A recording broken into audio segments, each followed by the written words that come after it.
Welcome back to YouTube channel. So ಏನ್ ಮಾಡ್ತಾ ಇದೀವಮ್ಮ? ಕಜ್ಜಾಯ ಮಾಡ್ತಿದೀವಿ. ಇದಕ್ಕೆ ಬೇಕಾಗಿರೋ ಪದಾರ್ಥಗಳು ನೋಡಿ. ನಾನು ಕೆಂಪಕ್ಕಿ 2 kg ತಗೊಂಡಿದ್ದೆ. ಇದನ್ನ 3 ದಿವಸದಿಂದ ನೆನೆಸಿ ಇಟ್ಕೊಂಡಿದ್ದೆ. ಬೆಳಗ್ಗೆ ಸಂಜೆ ಅದನ್ನ ತೊಳ್ಬಿಟ್ಟು ಹೊಸ ನೀರ ಹಾಕ್ತಾ ಇದ್ದೆ.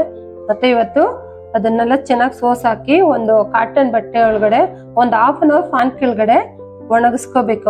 ಆಮೇಲೆ ಮಿಲ್ಗ್ ಹಾಕಿಸ್ಕೊಂಬಂದು ನೋಡಿ ಈ ತರ ಇರ್ಬೇಕು, ಇಟ್ಟು ತ್ಯಾವ ಇರ್ಬೇಕು. ಇದನ್ನ ಈ ತರ ಹಿಂಗೆ ಜರಡಿ ಮಾಡ್ಕೋಬೇಕು. ಇದನ್ನೆಲ್ಲ ನೀಟಾಗಿ ಜರಡಿ ಮಾಡ್ಕೊಂಡು ಮತ್ತೆ ನೋಡಿ 2 kg ಅಕ್ಕಿಗೆ 1.5 kg ಬೆಲ್ಲ ತಗೊಂಡಿದ್ದೀನಿ. ಮತ್ತೆ ಒಂದು 10 ಏಲಕ್ಕಿ ತಗೊಂಡಿದ್ದೀನಿ.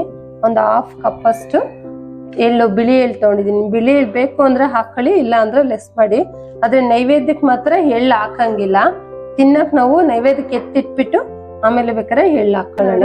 ಜಡಿ ಇಟ್ಕೊಂಡಿದ್ದೀನಿ. ಇದನ್ನೆಲ್ಲ ಒಂದು ಬೌಲ್ಗೆ ಹಾಕೊಳ್ಳೋಣ. ನಾನು ಇದು ಮಿಲ್ಗೆ ಹಾಕಿಸ್ಕೊಂಡ್ ಬಂದಿದ್ದೀನಿ. ನೀವು ಬೇಕಾದ್ರೆ ಮಿಕ್ಸಿಲಿ ಆದ್ರೂ ಪುಡಿ ಮಾಡ್ಕೋಬಹುದು, ಇಲ್ಲ ಒನ್ಕೆನ ಒಲ್ಕಲ್ಲಲ್ಲಿ ಕುಟ್ಕೋಬಹುದು. ಇದನ್ನ ನೋಡಿ ಈ ತರ ತ್ಯಾವನೇ ಇರ್ಬೇಕು, ಜಾಸ್ತಿ ಡ್ರೈ ಮಾಡಂಗಿಲ್ಲ. ಅಕ್ಕಿನ ಸ್ವಲ್ಪ ತ್ಯಾವ ಇದ್ದವಾಗ್ಲೇ ಮಿಲ್ಗೆ ಹಾಕಿಸ್ಕೊಬರ್ಬೇಕು.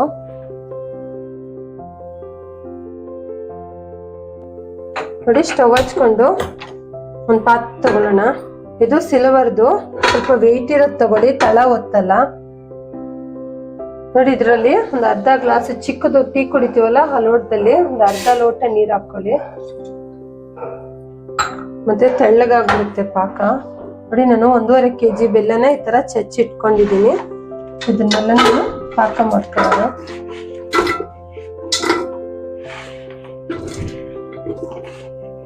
ನೋಡಿ ಈ ತರ ಮುದ್ದೆ ಕೋಲ್ ತಗೊಳ್ಳಿ, ತಿರುಗಿಸ್ಕೊಡಕ್ಕೆ ಚೆನ್ನಾಗಾಗುತ್ತೆ ಇದು. ಇದನ್ನೆಲ್ಲ ನೀಟಾಗಿ ಕರಗಿಸ್ಕೋಬೇಕು, ತಳ ಒತ್ತಕ್ ಬಿಡ್ಬೇಡಿ. ನೋಡಿ ಇದೆಲ್ಲ ಉಂಡೆ ಇರೋದೆಲ್ಲ ಚೆನ್ನಾಗಿ ಕರಗಬೇಕು. ಅಲ್ಲಿ ತನಕ ಈ ತರ ಕೋಲಲ್ಲಿ ಈ ತರ ಹಿಂಗ್ ತಿರುಗಿಸ್ಕೊಡ್ತಾ ಇದ್ವಿ. ನೋಡಿ ಬೆಲ್ಲದ ಪಾಕನೇ ಇಂಪಾರ್ಟೆಂಟು. ಬೆಲ್ಲದ ಪಾಕ ಒಂದ್ ಸ್ವಲ್ಪ ಏನಾರ ಮಿಸ್ ಆಯ್ತು ಅಂದ್ರೆ ಕಜ್ಜಾಯ ಬರಲ್ಲ, ಎಣ್ಣೆ ಒಳಗಡೆ ಎಲ್ಲ ಬಿಟ್ಕೊಂಡ್ಬಿಡುತ್ತೆ. ಇದನ್ನ ನೀಟಾಗಿ ನೋಡ್ಕೊಂಡು ಪಾಕ ತಕ್ಕೊಳ್ಳಿ.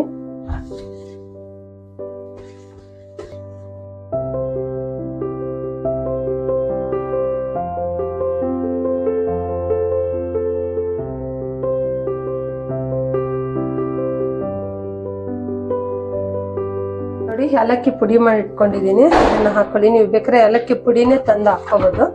ನಾನು ಇದನ್ನ ಏಲಕ್ಕಿನೇ ಹಾಕ್ತಿದ್ದೀನಿ. ನೋಡಿ ನೀಟಾಗಿ ಎಲ್ಲ ಕರಗಿ ಚೆನ್ನಾಗಿ ಹಿಂಗೆ ಪಾಕ ಬಂದಿದೆ. ಈಗ ನೋಡಿ ಈ ತರ ಪಾತ್ರೆಯಲ್ಲಿ ಒಂದ್ ಸ್ವಲ್ಪ ಇದನ್ನ 2 ತೊಟ್ಟಾಗಷ್ಟು ಹಾಕೊಳ್ಳೋಣ. ಇದು ಪಾಕ ಬಂದಿದೆಯಾ ಇಲ್ವಾ ಅಂತ ಇದ್ರಲ್ಲಿ ಗೊತ್ತಾಗುತ್ತೆ. ನೋಡಿ ಹಿಂಗ್ ತಗೊಂಡ್ರೆ ನೀಟಾಗಿ ಉಂಡೆಗೆ ಬರ್ಬೇಕು. ನೋಡಿ ಚೆನ್ನಾಗಿ ಬಂದಿದೆ. ನೋಡಿ ಈಗ ಪಾಕಕ್ಕೇನೆ ಒಂದ್ ಸ್ವಲ್ಪನೇ ಹಿಂಗೆ ಹಿಟ್ಟು ಹಾಕೊಂಡು ಹಿಂಗ್ ತಿರುಗಿಸ್ಕೊಡ್ತಾ ಇರೋಣ. ನೀವು ಎಳ್ಳು ಬೇಕಾದ್ರೆ ಆಮೇಲೆ ಹಾಕೊಳ್ಳಿ. ಇವಾಗ ಅಂದ್ರೆ ದೇವ್ರಿಗೆ ಬೇಕು ಅಂದ್ರೆ, ದೇವ್ರ ನೈವೇದ್ಯಕ್ಕೆ ಅಂದ್ರೆ ಇವಾಗ ಹಾಕ್ಬೇಡಿ. ಒಂದ್ ಸ್ವಲ್ಪ ಎಲ್ಲ ಪಾಕ ಎಲ್ಲ ತೆಗ್ದು ಆದ್ಮೇಲೆ ಒಂದ್ ಸ್ವಲ್ಪ ಹಾಕೊಳ್ಳಿ, ನಿಮಗೆ ಸಪ್ರೇಟ್ ಆಗಿ ಎತ್ತಿಟ್ಕೊಂಡು.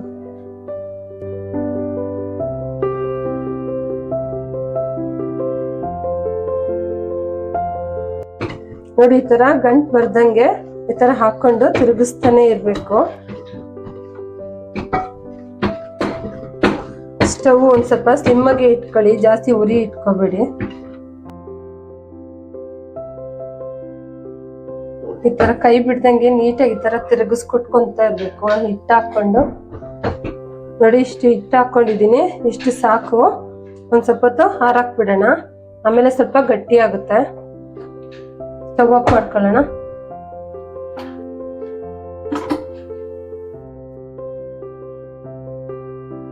ಸ್ಟವ್ ಹಚ್ಕೊಂಡು ಒಂದು ಬಾಂಡ್ಲಿ ತಗೊಳ್ಳೋಣ. ಇದು ಕಜ್ಜಾಯ ಮಾಡೋದಕ್ಕೆ ಎಣ್ಣೆ ಹಾಕೊಳ್ಳೋಣ. ಇದಕ್ಕೆ ನಾನು ನೋಡಿ ಗೋಲ್ಡ್ ವಿನ್ನರ್ ಎಣ್ಣೆ ತಗೊಂತಾ ಇದ್ದೀನಿ.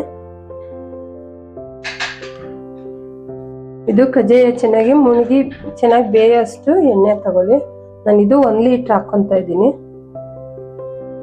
ಇದು ನೋಡಿ ನಾನು ಸಪ್ರೇಟ್ ಆಗಿ ಎತ್ತಿಟ್ಕೊಂಡಿದ್ದೀನಿ. ಇದಕ್ಕೆ ಎಳ್ಳು ಹಾಕಿಲ್ಲ, ದೇವ್ರ ನೈವೇದ್ಯಕ್ಕೆ ಅಂತ ಮಾಡಿದ್ದೀನಿ. ಇದು ನೋಡಿ ಎಷ್ಟು ಚೆನ್ನಾಗಿ ಬರ್ತಾ ಇದೆ ಅಂತ.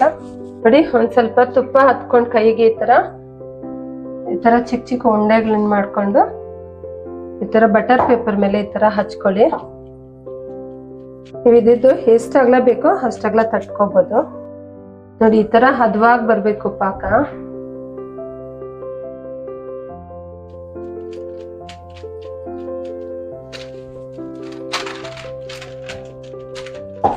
ಈ ತರ ಆದ್ರೆ ಇನ್ ಸ್ವಲ್ಪ ತೆಳ್ಳಕ್ ಬರುತ್ತೆ.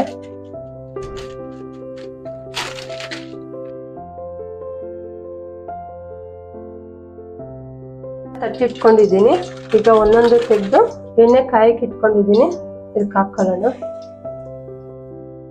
ಜಾಸ್ತಿ ಎಣ್ಣೆ ಕಾಯಿಸ್ಕೋಬೇಡಿ, ಮೇಲೆಲ್ಲ ಕೆಂಪಗಾಗಿ ಒಳಗಡೆ ಬೆಂದಿರಲ್ಲ, ಹಂಗಾಗಿ ಮೀಡಿಯಂ ಅಲ್ಲಿ ಇಟ್ಕೊಂಡೇನೆ ಬೇಯಿಸ್ಕೋಬೇಕು.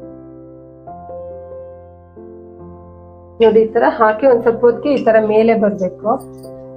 ಈಗ ಒಂದ್ ಮೇಲೆ ಬಂದ್ಮೇಲೆ ಮತ್ತೆ ಇನ್ನೊಂದು ಹಾಕೊಳ್ಳಿ.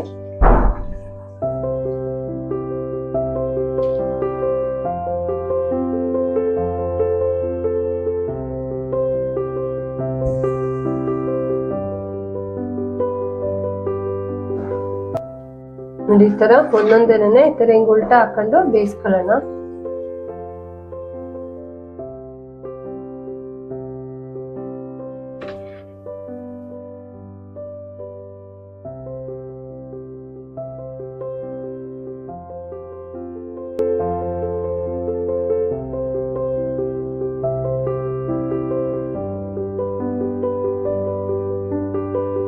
ಇಷ್ಟು ಬೆಂದ್ರೆ ಸಾಕು.